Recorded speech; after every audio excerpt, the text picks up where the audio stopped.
So the topic for today's lecture, as you can see up there, is molecular evolution and ecology.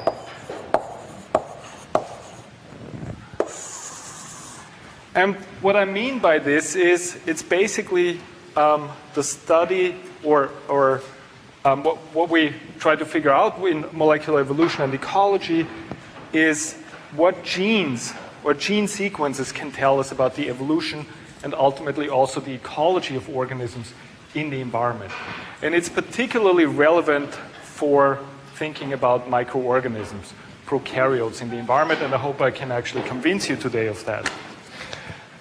So, this is a pointer, I think. The topics that I want to cover today is, first of all, I'm going to review a little bit what we know about life on Earth, sort of give an overview of the evolution of life on Earth. Then I want to go into a specific topic that's of particular relevance for the evolution of eukaryotes. That's the endosymbiosis theory. And then I'll explain how we can use gene sequences to actually reconstruct events that have happened a very, very long time ago. Okay? So we'll look at what we call molecular phylogenies, or the use of gene sequences to reconstruct the history, the evolutionary history of organisms on Earth. Derived from that, we'll look then at what we call the tree of life, and that's sort of the big picture overview of the evolutionary relationships of all organisms on the planet. And then finally, I'll introduce you to a topic called molecular ecology, again, and that's how we can use gene sequences to learn something about the diversity of microorganisms in the environment.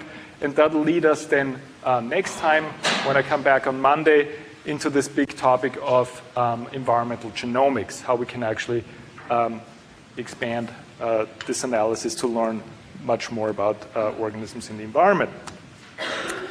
So first of all, let's look at life on Earth. Does anybody know how old we think Earth is? Say again?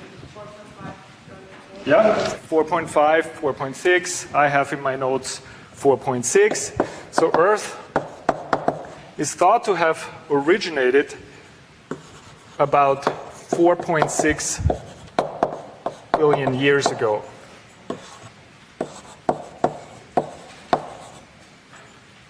Okay. When did the first solid rocks appear on Earth? So when was the surface kind of solidified? Anybody know?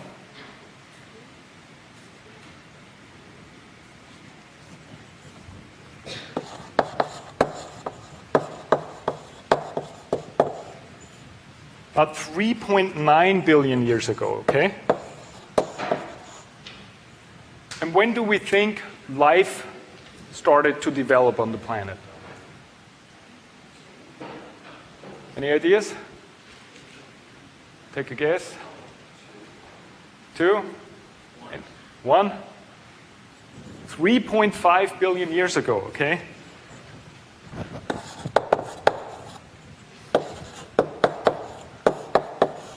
So this is really remarkable. We think that it didn't, I mean, of course it took a long time because we're talking about millions of years, hundreds of millions of years, but still, if you look sort of at the big picture, it didn't actually take life that long to evolve on the planet. So why do we actually think that is the case? What's the evidence for that?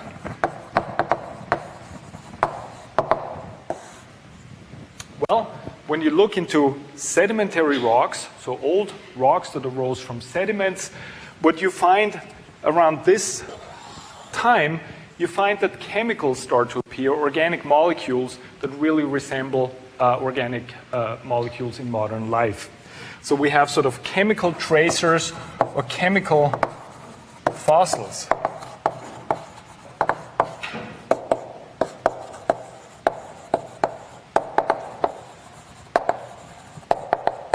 So tracers that indicate the presence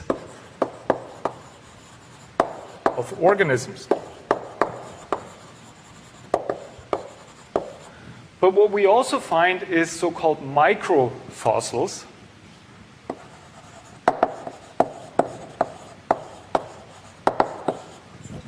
And I have a picture of that here, where when you actually take rocks and you actually slice them into very, very thin slices, you can put them under specific microscopes. And what you then find is that many rocks that are very, very old have those kinds of inclusions in them. And these things really resemble very much modern prokaryotic cells, modern bacterial cells, for example. And so those microfossils are generally taken as an indication also that life was already present during those times. Now, when we take a quick sort of overlook of the evolution of life on the planet, again, this graph here summarizes sort of the last 4.6 billion years or so when life originated. We see that there was a period of chemical evolution, and then somewhere here in that region, it's of course not really well understood when that exactly happened, the origin of life is placed. But I want to alert you to a couple of really, really critical steps here that are shown on this graph, which we'll actually talk a little bit more about.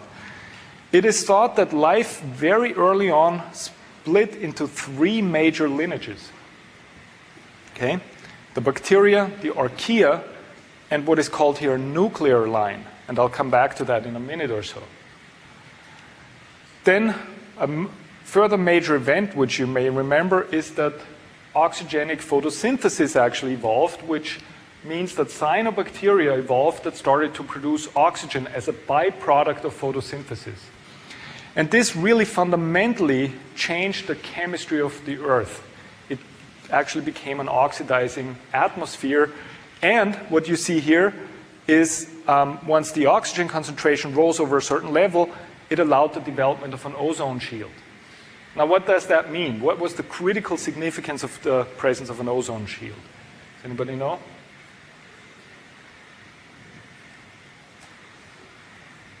What does it block out? Anybody remember that? What's the big significance of the ozone hole over Antarctica, for example? It allows UV radiation to hit the Earth's surface, and in fact, if there were no ozone, the UV radiation would be so strong that there would be no life possible on land. So once the ozone shield actually developed, organisms could conquer basically the land surface and settle on the land surface.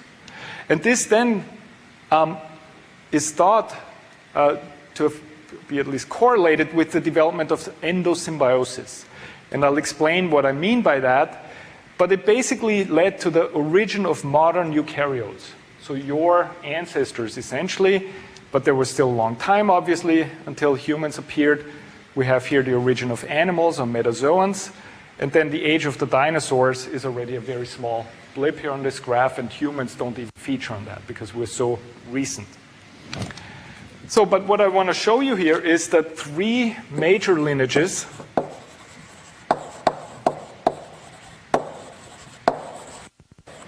evolved early on, and these are the bacteria, the archaea, and what we call a nuclear lineage. And the significance of those nuclear lineages that it basically combined with bacteria to form the modern eukaryotic cell. So the eukarya, or eukaryotes, how they're also called.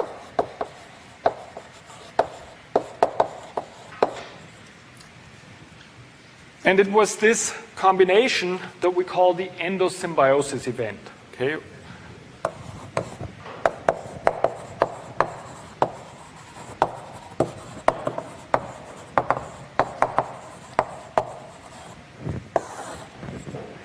I want to explain this a little bit more.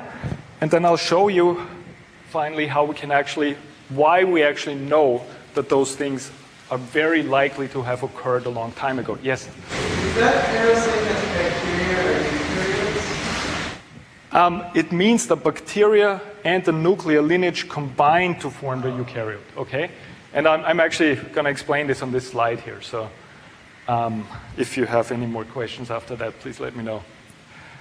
So again, this shows you this early evolution, this early split into archaea, bacteria, and this sort of nuclear line. It is thought that this nuclear line were single-celled organisms that increased in cell size and then developed or partitioned their DNA into a nucleus, basically. So how you find it, exactly how you find it in modern eukaryotic cells. But then what happened is that this cell took up a bacterial cell, and over time this bacterial cell became a symbiont. Okay? And in fact it became the mitochondrion. And so what this mitochondrion now does in the modern eukaryotic cell, as you all know, is it really took over the energy metabolism. So the proto-eukaryotic cell took up a heterotrophic bacterium that formed the mitochondrion. And this ultimately then gave rise to protozoa and to modern-day animals. But there was a secondary symbiotic event that this cell, once it had taken up a heterotrophic bacterium, it took up an autotrophic bacterium, a cyanobacterium, so an oxygenic photosynthesizer, and this actually then led to the development of modern algae and modern plants. So what we can say is that mitochondria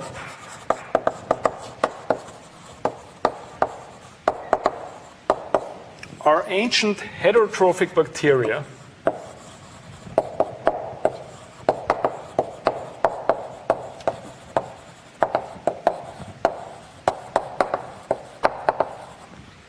and the chloroplasts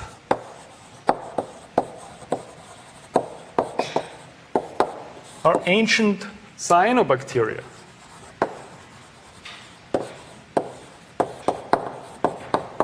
So oxygenic photosynthetic bacteria. And these obviously have co-evolved to then form animals, and finally here, plants. So now, obviously we're talking here about events that are very, very long, that happened a very, very long time ago. And so the big question is really, how do we actually really know this?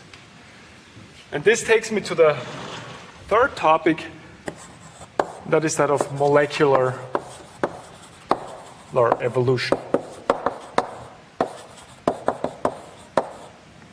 So we can state the problem again, and that is, very simply put, evolution is incredibly slow, okay?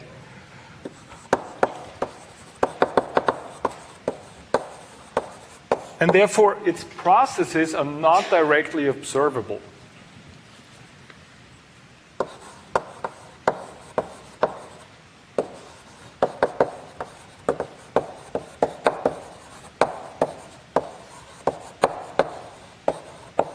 And we need to actually use inference techniques to reconstruct evolutionary processes.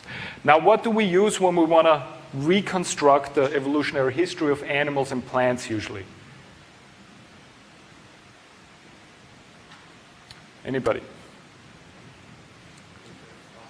Fossils, exactly. So you take a shovel essentially and dig down into the different layers.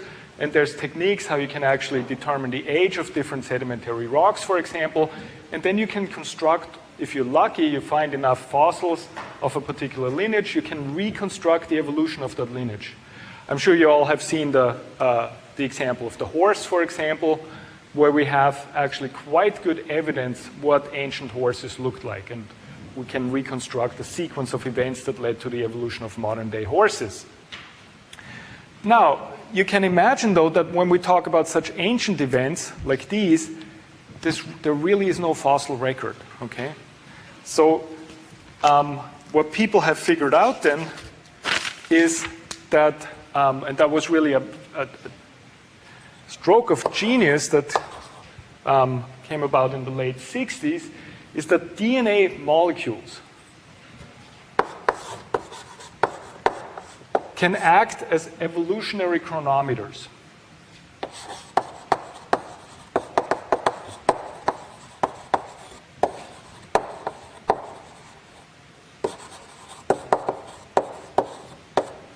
Okay, now what do I mean by that? I mean that you can take DNA sequences or gene sequences from different kinds of organisms, and based on those gene sequences, you can reconstruct their relationships to each other. You can determine whether two organisms are very closely related or whether they're only very distantly related. And the underlying mechanism of that is that mutations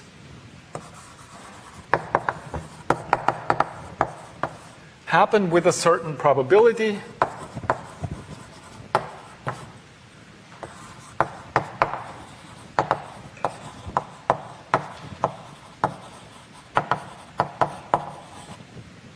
All the time, okay? So the idea is that as time passes on, DNA molecules will change, okay? So they will accumulate actually mutations, and so this will lead to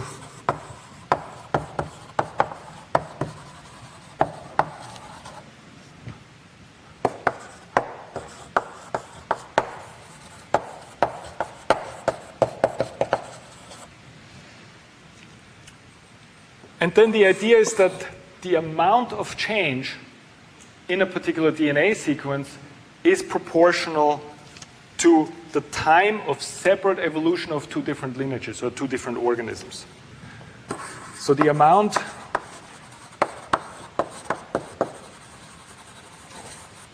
is more or less proportional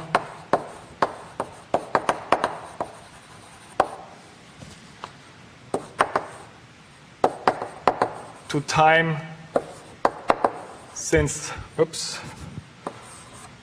the last common ancestor.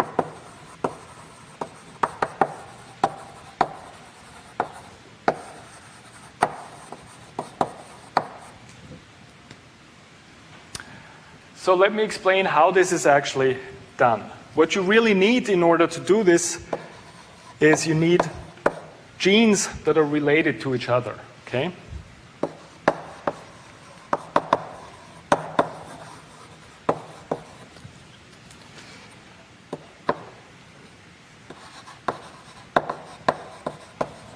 So genes,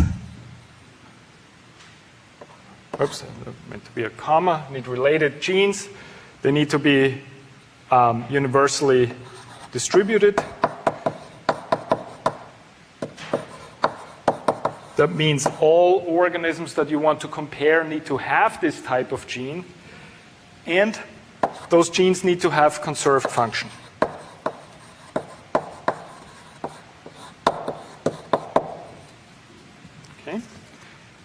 And these genes we can then compare to each other, and I'll explain how this is actually done. Any questions so far? Okay. All right. So the example that I actually want to bring is the 16S ribosomal RNA genes.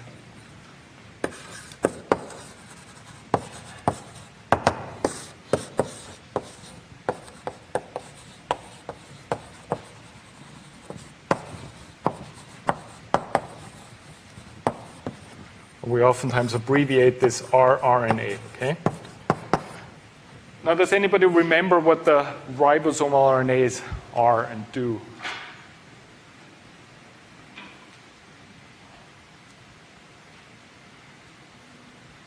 What's the ribosome?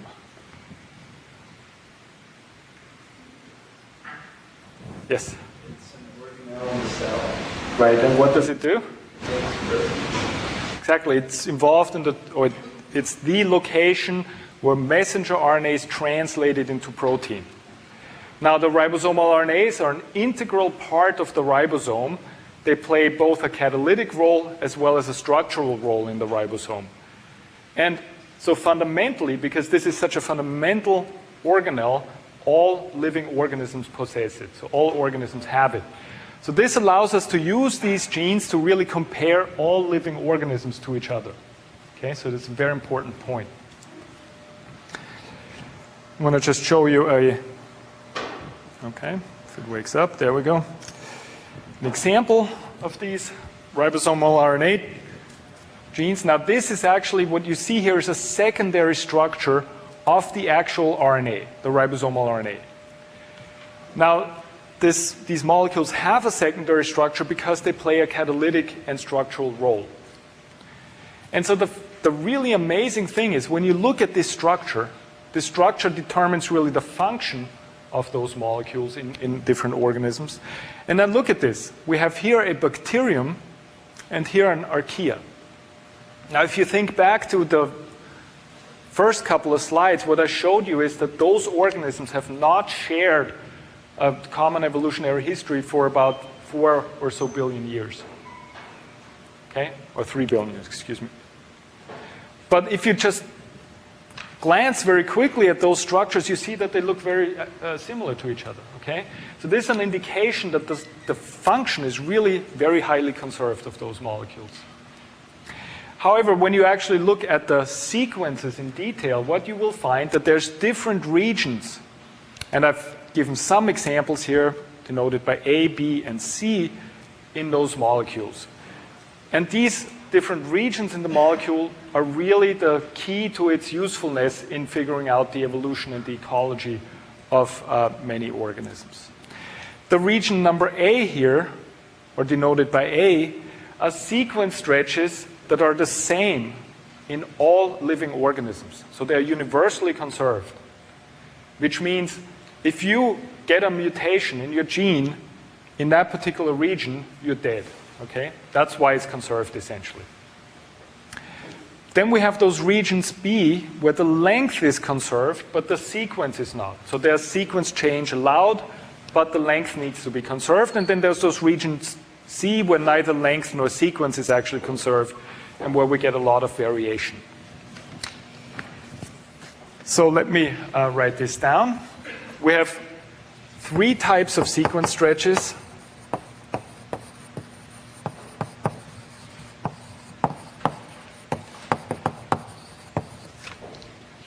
We have A, what I call the universally conserved sequences. We have B, where length but not sequence is conserved. And we have C, where neither length nor sequence is actually conserved.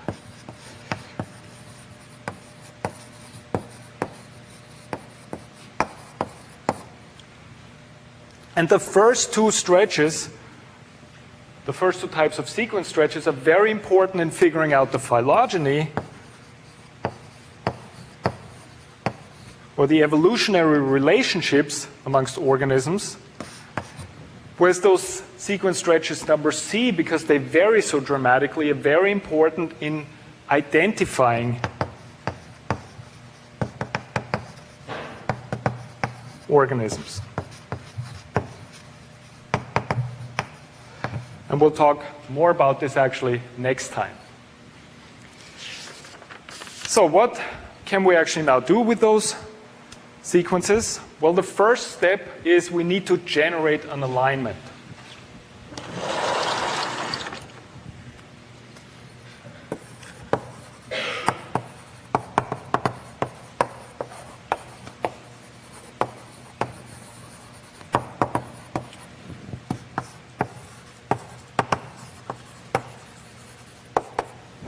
Okay, and this is actually shown here, where each row denotes a gene from a particular organism. Okay, so these are all abbreviated here. these actually aren't ribosomal RNA genes, but other genes.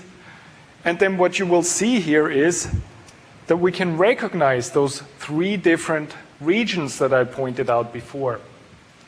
You have the regions A, which tell you which nucleotides to line up with each other. So you use this sort of as an anchor because those sequences never vary amongst organisms.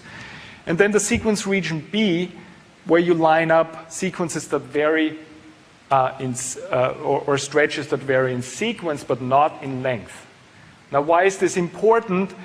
Because it's important because you have in each column the nucleotides that have originated from a common ancestral nucleotide and whose variation over time you can actually monitor. Okay? Is everybody with that? Any questions? Okay, great.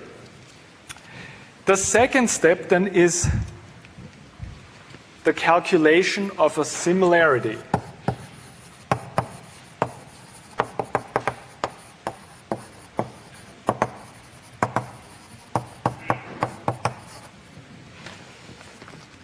And this is shown here.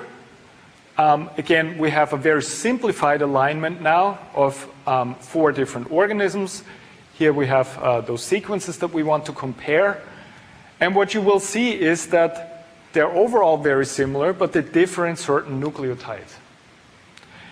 And so what we simply do is for each pair of sequence combinations, we calculate a sequence similarity value. So what you see is that you have 12 nucleotides, and the first pair differs in 3 nucleotides. Okay?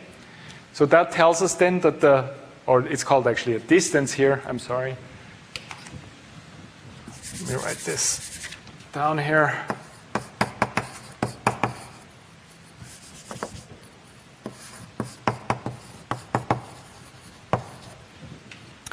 Simply 1 minus the similarity, of course. So basically, a quarter of the nucleotides differ, whereas between A and C, a third of the nucleotides differ, and so on. Okay? So you do this for each pair of sequence pairs, of sequences, excuse me. The third step is then to calculate a correction for multiple mutations affecting the same nucleotides.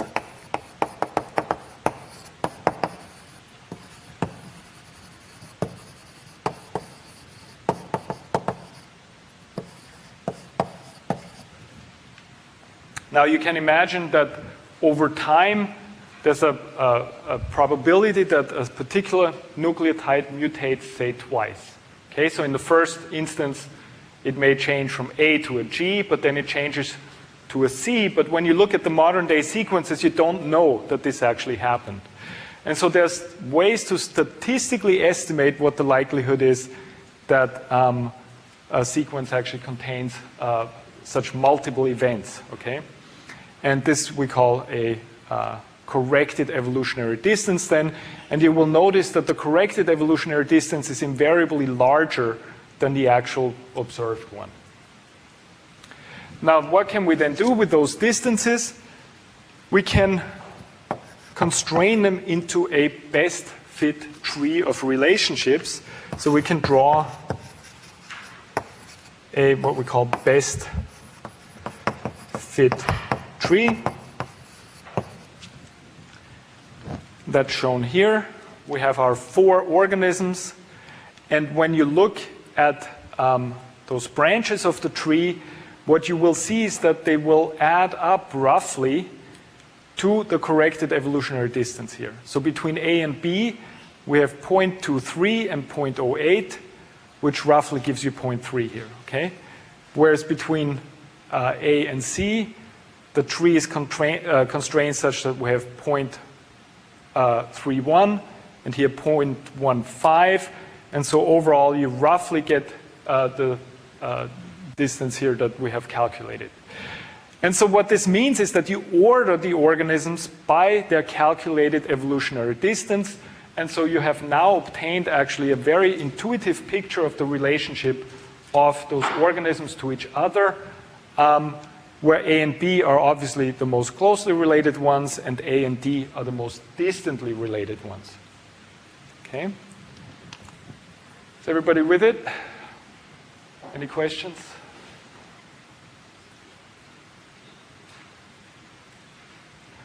Okay.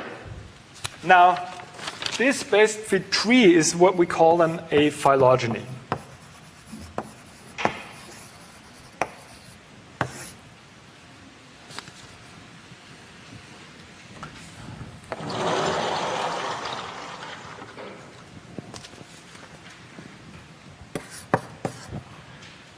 Now, excuse me. These techniques really revolutionized the study of evolutionary relationships, and one of the things that it allowed us to do is to construct universal phylogenetic trees.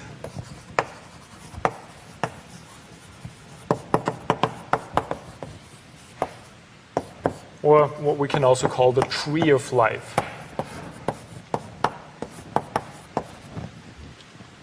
And I'll show you this on the next slide, and then I want to make a few general statements about this. So first of all, when you analyze all known organisms, and obviously that would be a big task, but representatives of known organisms, what you will find is indeed that we have three major lineages: the bacteria, the archaea, and the eukarya. Okay? So we have what we call three domains of life.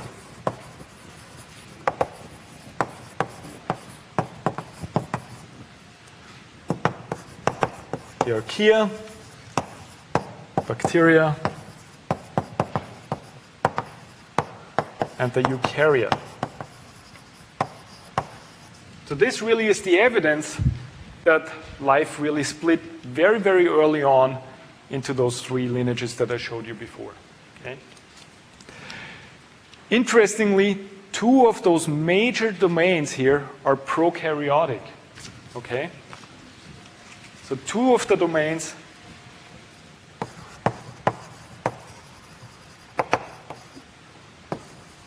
are prokaryotes.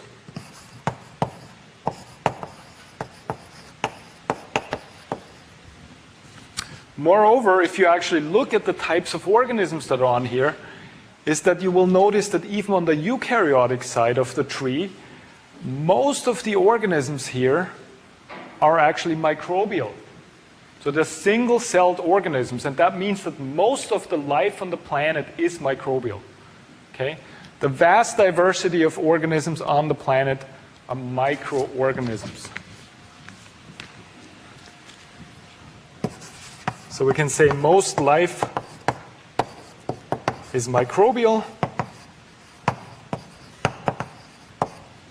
And when you then look at analysis of mitochondria and chloroplasts, which all have their own genetic machinery and therefore also their own ribosomes, you will see that the mitochondrion, okay, and the chloroplast both tree within the bacteria. So we really have an amazing confirmation of this endosymbiont theory, which was actually developed in absence of gene sequences by some Russian scientists in the early 20th century. So we have that mitochondria and chloroplasts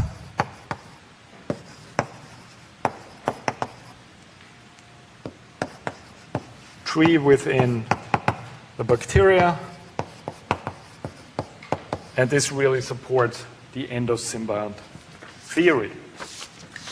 So really you can say eukaryotes really just walking, swimming, and flying incubators for bacteria, right? So we just host for abundant microorganisms. Okay, so basically you can what you should take home from this is the three domains of life, 2 are prokaryotic, and even more so, most of the diversity that we find is actually microbial. And then finally, the endosymbiont theory is actually confirmed by those kinds of phylogenies. Now, what I want to cover in the remaining time is how we can actually use now those sequences to learn something about organisms in the environment. That's the topic of molecular ecology.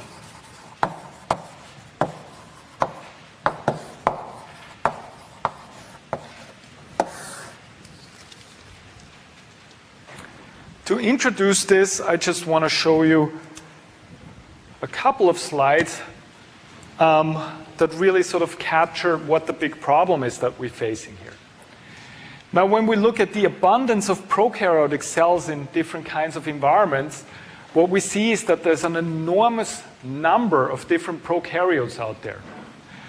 This summarizes here different types of environments. We have the marine environment, freshwater environment, sediments and soils, subsurface sediments, and animal guts. And then this number here gives you the average number of prokaryotic cells, either per milliliter or per gram. And then here we have the total number of cells obtained by multiplying the average number with the total volume of the particular environment.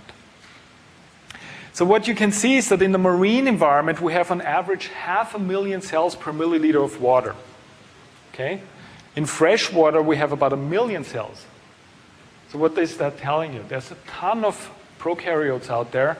When you go swimming, you take a little gulp of water, you've probably eaten several million prokaryotes.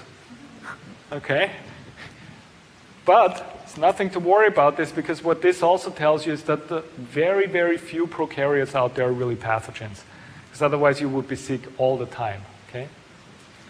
Now in sediments and soils, in as little as a gram, okay, you have a 5 times 10 to the 9 prokaryotic cells almost. 5 billion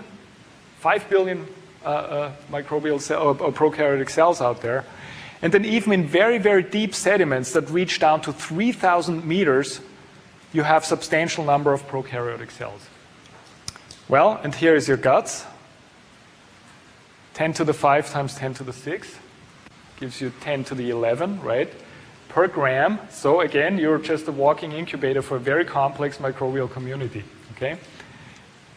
Here's the global abundance. You see that deep subsurface sediments and the marine environment are probably, in terms of numbers at least, the most important microbial environments. Now, faced with this enormous abundance of prokaryotes out there, a very important question is how many of them are out there, okay? Or how diverse are prokaryotes in the environment? That's important if you want to figure out their function in the environment and want to understand also their evolution. And what I want to show you here is that we've gone through an amazing development in our understanding of prokaryotic diversity in the environment over the last 10, 15 years or so. Who knows about E.O. Wilson here? Nobody? One person? So he wrote a very famous book on biodiversity, which was published in 1988, where he tried to summarize really how diverse the known organisms are on the planet and also try to extrapolate to the total diversity. And what you see is that he came up with about 1.4 million different species here, mostly dominated by insects. Okay, that's the big section here on this pie chart. Then plants, very important.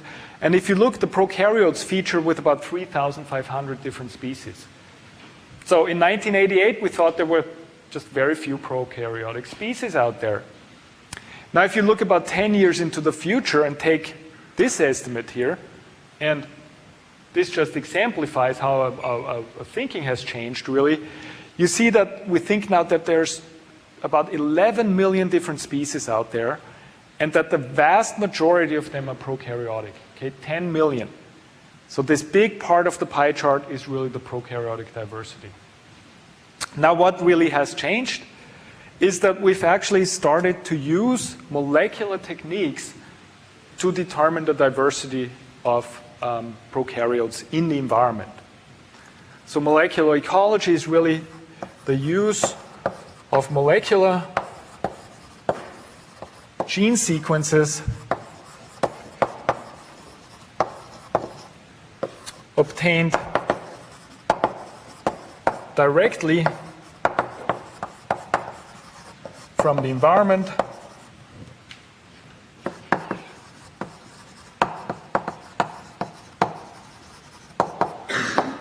to learn about the diversity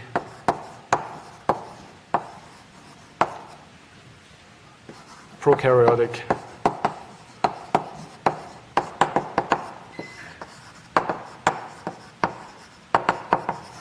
diversity out there. Now, this slide just quickly summarizes this. Basically, the idea is that you go out into the environment and collect either water or soil samples that, as I just showed you, invariably contain a lot of different prokaryotic cells. You then lyse the cells and purify their DNA, and so then you end up with a mixture of DNA that represents the organisms out there. And then you can use universal PCR primers to actually amplify ribosomal RNA genes from all the organisms that are present in your samples. Now, why can you use universal PCR primers? Well, they target the regions number A that I showed you before, those regions in the genes that are invariant amongst all organisms. You guys all remember how the PCR works, right? Covered this. Okay, yes, no, who doesn't? You don't? All right, come to the board. Just kidding. Okay, you should look it up. I don't have time to cover this, unfortunately. But basically, it's a technique that allows you to amplify specific types of genes million to billion-fold, okay? And once you have done this, what you can do is you can purify the genes on gels and then separate them by cloning them into individual plasmids. And those plasmids are then inserted into E. coli cells, and the E. coli cells are then individually grown up so that each culture contains only a single plasmid, and you can then sequence these ribosomal DNAs or ribosomal RNA genes from those clones. And so you have obtained a library of the ribosomal RNA genes from the environment. So we use environmental ribosomal RNA gene libraries from which we then can actually compare how many different types of genes are out there. So let me show you an example of this. What we have done recently, we've gone out and done one of the first really comprehensive samplings of coastal bacteria plankton, which means bacteria that are present, free living in ocean water. And so we've done this, we collected all those clones, and then basically we constructed those phylogenetic trees that I showed you before that really allow us to see how many different types are out there and how closely related they are to one another. And what we found is that in this environment that you think might be very simple because it's just a water column, right? No, not much structure in there. We found over 1,500 bacterial 16S ribosomal RNA sequences to co-occur. So an enormous diversity of prokaryotes of bacteria in that particular environment. And the important point is that when you actually look at a collection of such studies that I just showed you, what you find is that the vast majority of microorganisms in the environment have never been cultured. So traditionally what we do, of course, to learn about microorganisms, when you grow E. coli or so, you throw them onto culture plates, you make lots of different cells, and that allows you to study some of their properties. Okay? But when you look, for example, at results from the ocean, this summarizes now coastal and open ocean environments. Again, the bacterioplankton is those free-floating bacterial cells in the water. And you compare this to what we've actually been able to culture from those environments. What you see is that you have some dominant groups here. They have all funny names, most of them, because they're just clones in clone libraries. But these are the dominant groups that show up in clone libraries. Here's their relative representation in different clone libraries from a variety of environments. And so here you have one very important one, the SAR11 group, or this one, the SAR86, that always show up in clone libraries. But we've never seen them in culture. So the important point to realize here is that what is actually happening is that whenever we go out into the environment, we find a great diversity of bacteria out there, but we have no idea what they actually do. And this is one of the big questions that we need to answer to understand really how the planet actually works. What are those uncultured microorganisms out in the environment really doing? And what is their importance? And I'll talk about this next time when I talk about environmental genomics, because essentially what we can do now is we have techniques available that allow us to isolate at least large fragments of their genomes, sequence those, and look what kinds of genes they have present. And that allows us then to infer some of their function in the biogeochemical cycles in the environment. Okay, so with this, I'm going to close today. Unless you have any more questions.